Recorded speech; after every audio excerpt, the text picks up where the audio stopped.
because somebody or something, someone or some group tried to erase from history.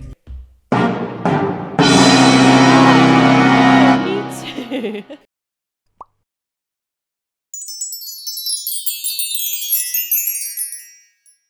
I do my best to fact check everything I share, but please don't take any action based on the information here, and definitely don't quote me in your dissertation. Also, some viewer discretion is advised. Some stories may include graphic or potentially triggering content, so please take care when listening. And if I laugh at any point, just know it's never at the history or the people involved.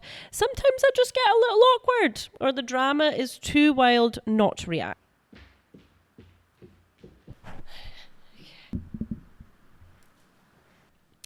Hi, I'm Elsie May, and welcome back to History in High Heels.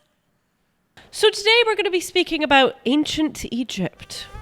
Ooh, where scandals meet scrolls and hieroglyphics spill secrets, and sometimes your host does an entire episode wearing a camel costume. Why the costume? Because today we're going to be trekking across the sands. We're going to be going back in time to meet one of the most daring, dazzling rulers that you've probably never heard of. Her name? Hatshepsut. Hatshepsut. She seized the throne. She wore the royal beard, claimed to be the daughter of a god. Big claim. And reigned longer than most male pharaohs. Only to be nearly erased from history. Okay. Rude. Oh my gosh. This keeps giving me a fright. Lulu is going to be helping me tell the story today, so make them feel welcome. Where do we start? Here's the main tea, okay? Something you should remember. Hatshepsut was the second woman recorded in history to rule Egypt under the full titles, symbols of a pharaoh. She wasn't just married to power, okay? She was the power. And just a little bit of background info before we get into it. Her reign lasted for over 20 years. It's a long time, more than most pharaohs. From around the time of 1479 to 1458 BCE. And that is during what is called the 18th dynasty. Basically the golden age of like money, wealth, power, extra monuments and things like that. This was smack bang in the middle of Egypt's new kingdom, okay?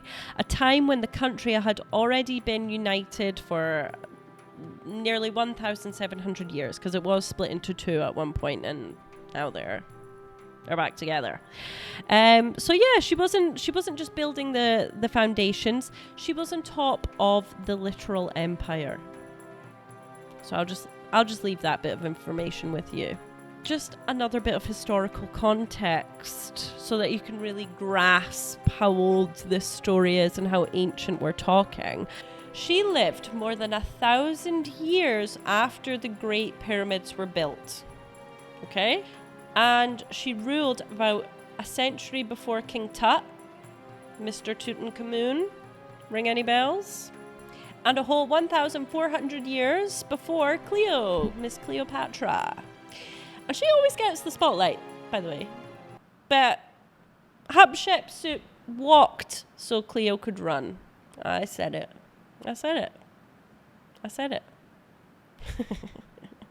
Anyway, her name, Hatshepsut, translates to foremost of noble women. And that's nice. It's humble. It's got strong religious ties, especially to the goddess Hathor, who was like the goddess of love and beauty and pleasure, naughty, music and protecting women. And we love that on this podcast. Women, yay. Yeah, I might say this before I go into any of that stuff. a lot of this information is from a really, really, really, really long time ago. So there's still ongoing research and there's still ongoing debates.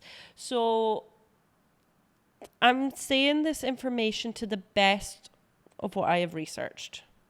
So some of it might change and whatnot, but this is just current. This is just what's happening just now. So there's also some bits that are a bit vague, bit grey area. You get it. So just saying, don't come for me. But anyway, Hatshepsut was born to Thutmose I, who was a great pharaoh. And I love the pharaohs when they have the big headdresses on, but we'll get to that. So next in line would usually be the male son, okay? But he didn't actually have a male son with his first wife. Let me explain that a little bit more. So the pharaoh would marry the queen, okay? And that would be like his first wife. But he was also allowed a couple of other wives. So to his first wife came Hatshepsut, which is obviously, she's a female. So when the time came and a new pharaoh needed to be appointed, it actually went to his son from another marriage. So Hatshepsut did not get the pharaoh title. However, she did end up marrying him. And if you do the maths in your head, yes, that would be her stepbrother. I know, Lulu. I'm shocked too. Yeah, no joke. She married her stepbrother. As I said, it was a different time. It was actually quite common because they needed to keep the bloodline pure for all the pharaohs and the royalty, you know. And that's why I'm like, sometimes it can get a little bit confusing because all of this information is really, really, really old. Okay. So when she did get married, she was about 12. And she became Thutmose's, so Thutmose was her dad, the first, and his son that she married was called Thutmose II. Very inventive. But that's what they did. So anyway, she became his principal wife. Okay. So this was the setup, okay? Hatshepsut and then Thutmose II, and they were just living their lives, doing whatever, you know, royals do in Egypt. And he has a baby with one of his other wives, and I'm gonna let you guess what he called the baby boy. Any guesses? That's right, it was Thutmose III. Yeah, so really inventive. So all of this basically made Hatshepsut the auntie, the stepmother, and the royal wife kind of all in one, if you think about it. I don't know. But yeah, she wasn't a complete randomer, okay? You have to remember that she was brought up around royalty. Her dad was a pharaoh. She married a pharaoh. She'd always been around this stuff. So her CV looked amazing, okay? So Thutmose II, we said, had a son with a different wife, okay? But he also died quite young. And that kind of came out of nowhere. So it was like, who's going to run the country? Well, luckily, kind of, he had a child with another woman, like one of his other wives or whatever. So there you go. There's your new pharaoh, except he was like a baby. He was very, very young. Some may say too young to run Egypt, which I would probably agree with. So that's when Hatshepsut was kind of like, well, maybe I could do it, like a co-ruler. She wasn't just a random royal. She knew exactly what was needed. And she was totally ready. And she was like, you know what? I'll just jump in and take the lead. And you know what they said? Okay. And she was like, I'll just be the co-ruler until he is old enough. Makes perfect sense. So at first, Hatshepsut was just seen as a woman. She was seen as a daughter of a pharaoh, wife of a pharaoh.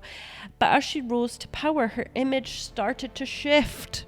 Over the years, she showed up in monuments wearing clothes of male pharaohs, like mixing women's robes with king's crowns and the famous beard, like the famous false beard, they have the false beard. And it was like a slow power snap happening right in front of everyone's eyes. So I want you to remember that for later. It was a small, like gradually changing right in front of everyone's eyes. So around 1473 BCE, she took the full title of the king. She was like, if I'm going to be a pharaoh, I'm being the pharaoh. I'm the full pharaoh. And it wasn't some temporary gig. Oh no. Being pharaoh was for life. If you didn't know that already, pharaohs actually can't resign, which I didn't know. But they can't resign. It's a lifelong commitment. So once you say you're a pharaoh, there's no going back. So from then on, she was ruling as a co-ruler alongside her stepson, Thutmose III, for her whole reign. Like, it was always right? So she also held a huge religious title, okay? And it was God's wife of Amun.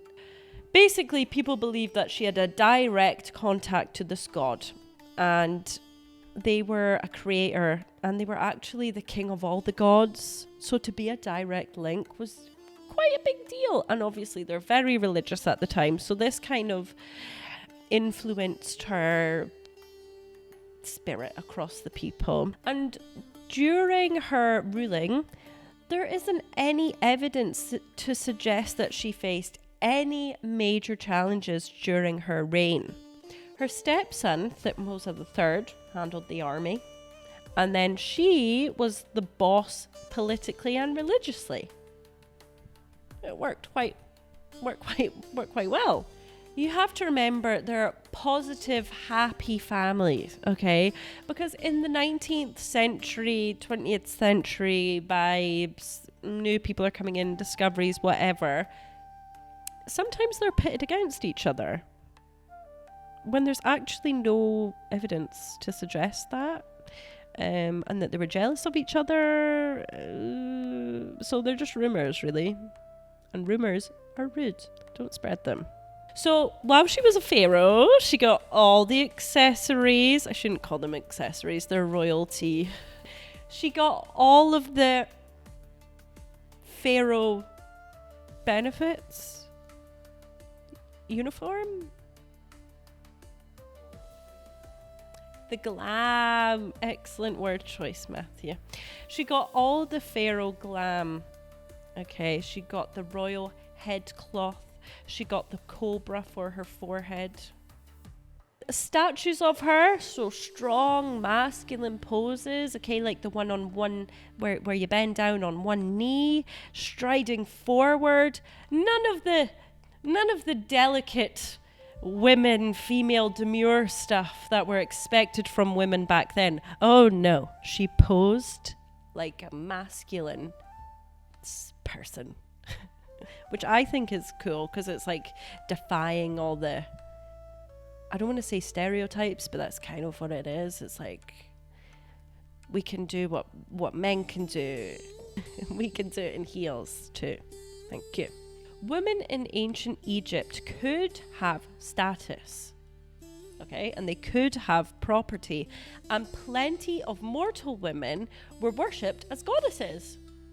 So I don't know why this has stopped, because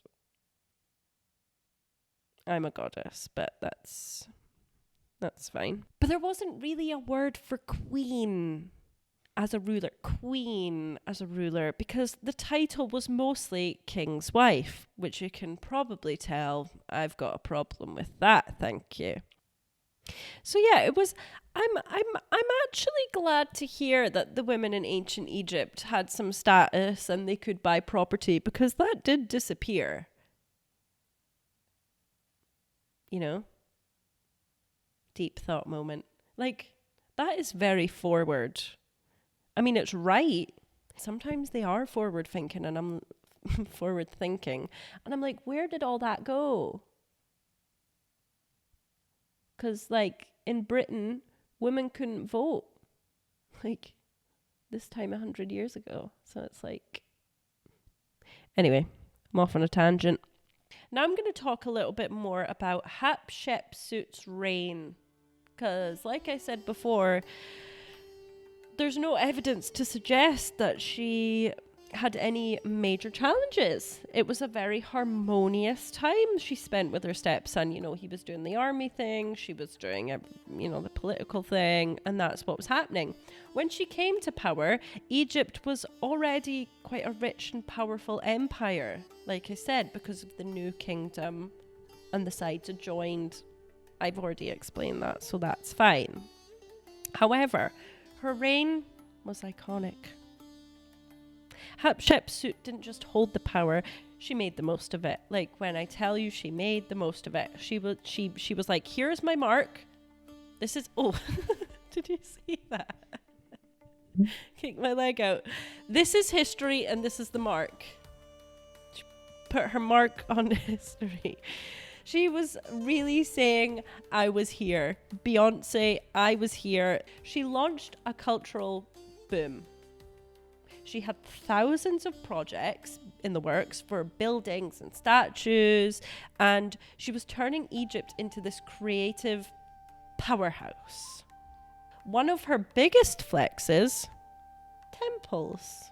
And lots of temples, lots and lots and lots of them, because she, as I said before, she wanted to be remembered. So she was really smart. She was really smart, because she made all these temples and she was like, now people can remember. They're going to look at the temple and they're going to think of me and they're going to remember me, tie that into later with the afterlife. She was one of the most prolific pharaoh builders in history.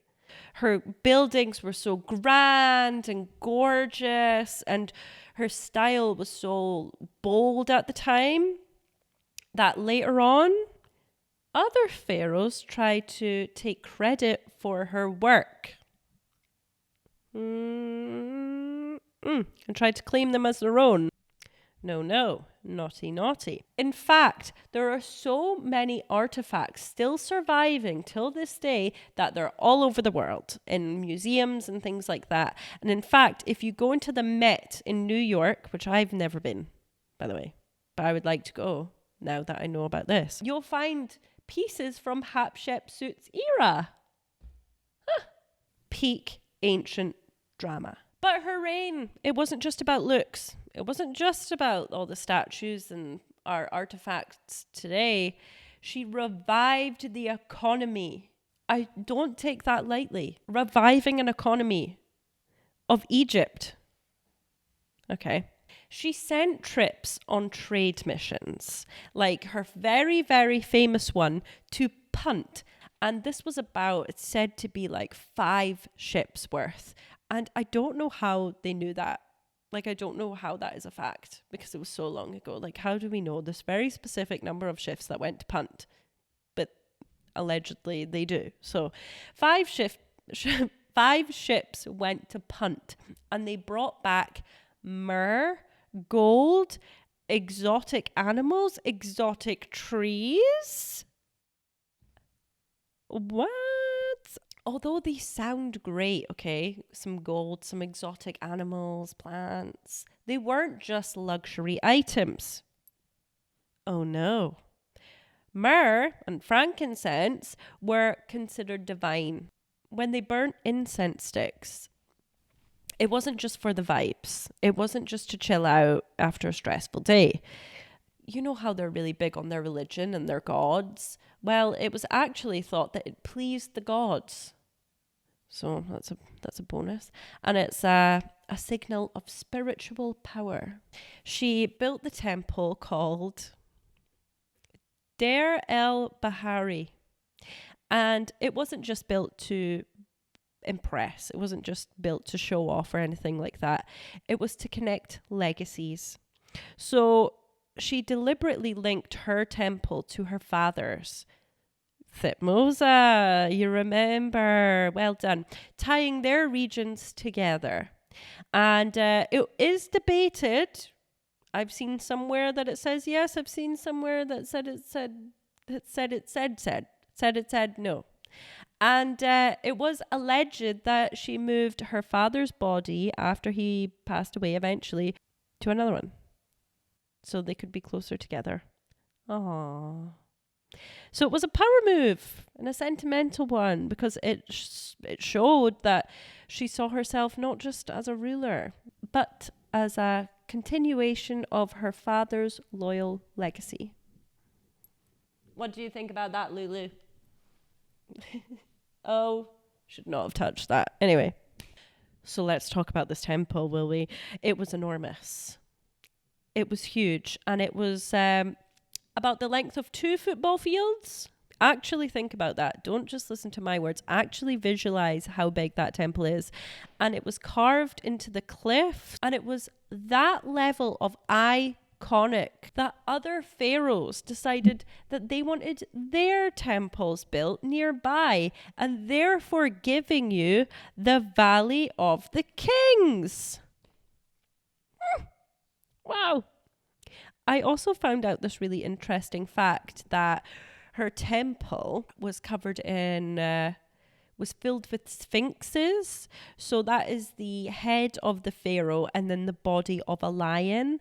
And it's a symbol of strength. And in her case, it completely blurred the lines of gender, and presenting her as a timeless ruler beyond male or female, ahead of its time. Do you know what I mean? So her statues, so like the sphinxes, her statues were very mixed. Like I said earlier, it was a gradual change. So that is actually what confused Egyptologists, and that's exactly what it sounds like, people that study ancient Egypt. That really confused them, because obviously males are pharaohs. Well, pharaohs are males. So then it was very confusing for them to have like a female face, but with the pharaoh headdress on the statues, doing the masculine poses, which was really hard for them to accept. Hatshepsut ruled for over 2 decades, around 22 years. She likely died in her 40s. That was a pretty long lifespan at the time for ancient Egypt, and they don't know when exactly she died. The thing they're kind of going by is the fact that when her co-ruler, Thutmose III, did take full power, because she died, she was passed away, she was out the picture, they marked his full reign. So they were like, that's probably when she died, was when he claimed that full title. So that's what they're going off of. So just came back to a nice warm throne. She warmed it up for him. There you go. She prepared him really, really well for his reign. And yeah, it was just interesting, because back in any kind of royalty stories, they're all fighting for the throne, and people are dying left, right, and center. They're getting murdered. They're getting poisoned. But she prepared him for it. It's lovely. I think. So yeah. So she died. She had to die someday. That was really blunt. So she died, and they don't know what she died of.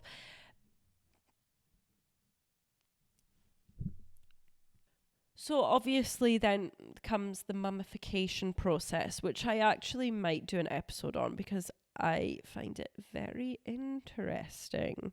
They mummify the bodies to preserve them longer, so that when they go into the afterlife, they preserve their bodies for longer for the afterlife. Is what I meant there. So she was originally buried at KV20, well, what we call KV20, which is a tomb where she commissioned for herself and her dad. But then, when archaeologists looked, they found no mummy that could be identified as hers or confirmed as hers. It is a complete mystery. Where is she gone? It is a mystery. And this is a thing I do think, maybe unpopular opinion, I do think that if she didn't want to be found, we should probably keep it that way. But then I'm also torn because I'm like, we wouldn't know any of this information had people not dug up the tombs and stuff like that. But sometimes it does make me think, if she wants to be hidden, maybe we should let her stay hidden. You know what happened with the curse of Tutankhamun? Or do you? Maybe that's another episode idea. Let me know. I do want to do one on it though. So she died, she's buried, we don't know where she is.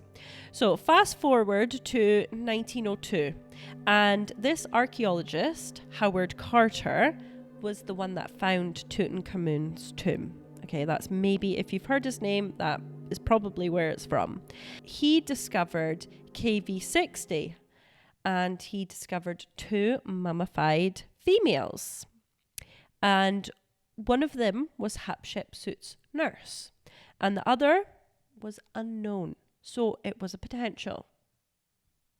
And in 2007, a tooth was found in a box in the tomb, and it matched the jaw of the second mummy. They were like, that looks like a good fit. That looks like a pretty good fit, okay? Stretch. I need to stretch my legs. Now, hold on to your camels, though. Hold on to your camels, because it's 2011 now, and they've actually managed to study this tooth. And they revealed that it didn't match. Aww. It's okay, Lulu. Yeah, so the tooth actually didn't match. So the mummy in that tomb, whoever it is, I'm sorry, had signs of bone cancer. And this could have potentially been caused, if it 100% was bone cancer, it could have been caused by a skin lotion that was also found in the tomb. And, you know, it could match up because Hatshepsut apparently did have an inflammatory skin condition. So the cream could have irritated it. But I also seen in another article that the cream contained an ingredient that was cancerous. So, but I'm just letting you know what I know. So the thing is that although her mummified body is a mystery, there is a bigger mystery waiting to be unfolded. Because although a lot of her statues and artifacts are still in the museums around the world, like I said before, that is really rare and strange. And I'll tell you why. Because somebody or something, or someone or some group tried to erase Hatshepsut from history.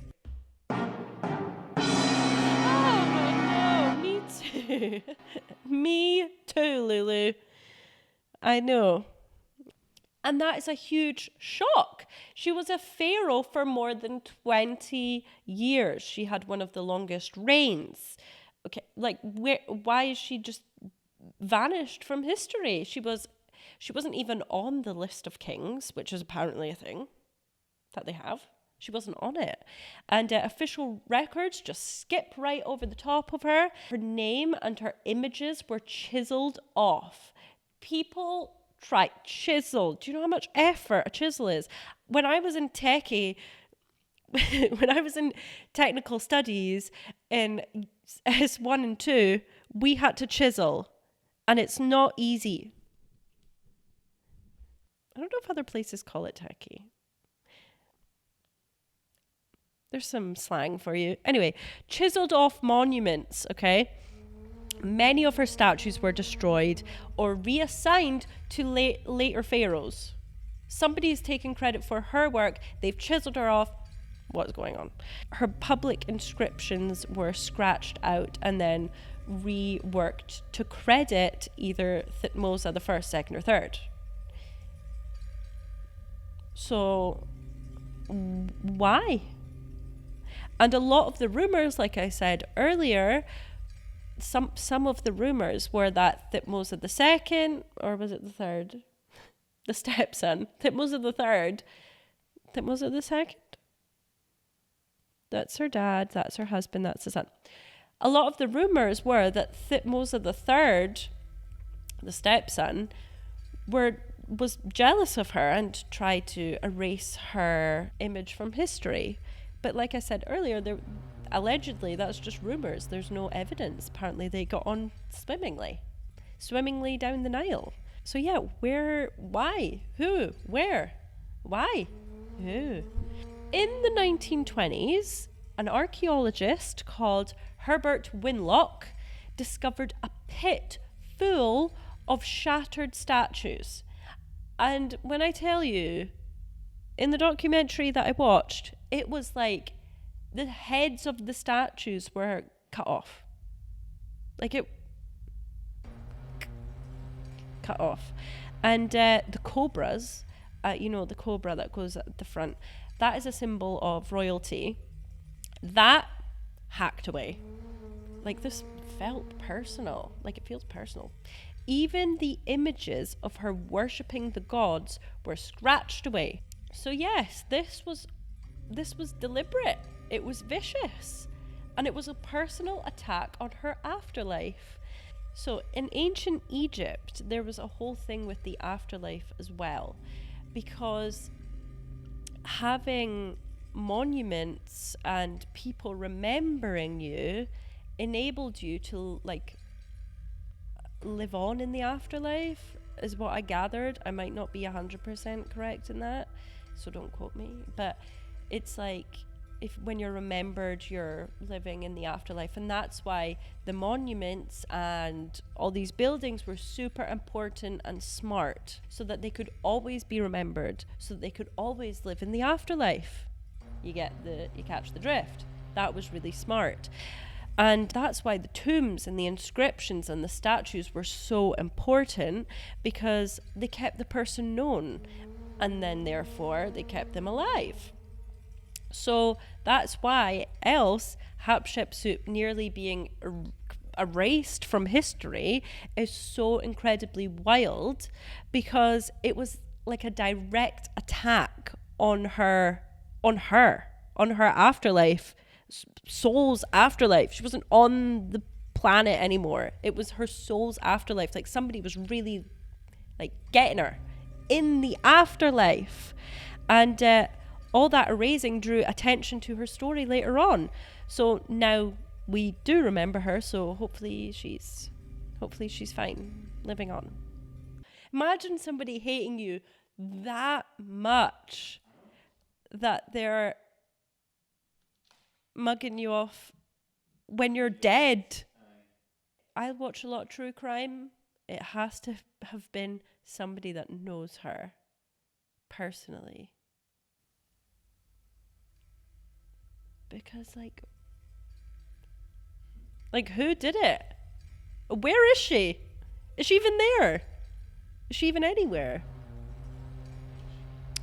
Who was, or what was, personally so offended at her legacy that they went to these drastic measures, not Jurassic, not giraffe, drastic measures. Some theories range from political erasure to protect Thutmose III's legacy, dynastic legitimacy issues, because technically, if you remember, cast your minds back to the start of this episode, Thutmose III wasn't actually her biological son. Remember, he was her stepson. So the other thing is, maybe, and to be honest, it's the one that I think of, people just couldn't handle the idea of a woman ruling like a man. You know, I saw a thing that said, how many countries today are ruled by women? Tell me how many of them are at war, because the answer currently in this day and age will be 0. So sit with that. So there is a twist. There is a twist to this, because if they really wanted to erase her, they could have done a better job. I'm not just saying that, that's the facts. Like, they could have done a better job. Plenty of statues and inscriptions and temple carvings survived. It was only in hidden and inaccessible areas though. So it was like the public surface, the things that the public could see, all those were taken away, but all the hidden stuff was kept.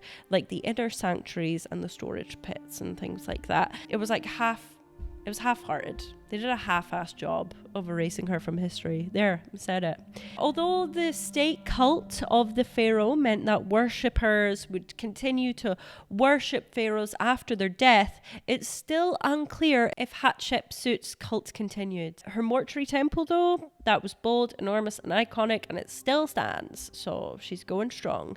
And in 1822, her name was rediscovered on a statue which had been misidentified as a male, and this was the moment where she began to rise again, and we welcome her back to history. Hatshepsut had been deleted from memory, almost Lulu, but the pieces were still there and just waiting to be found, and now we can remember her, and that is why I picked her for this video. We need to give the women their chance to shine.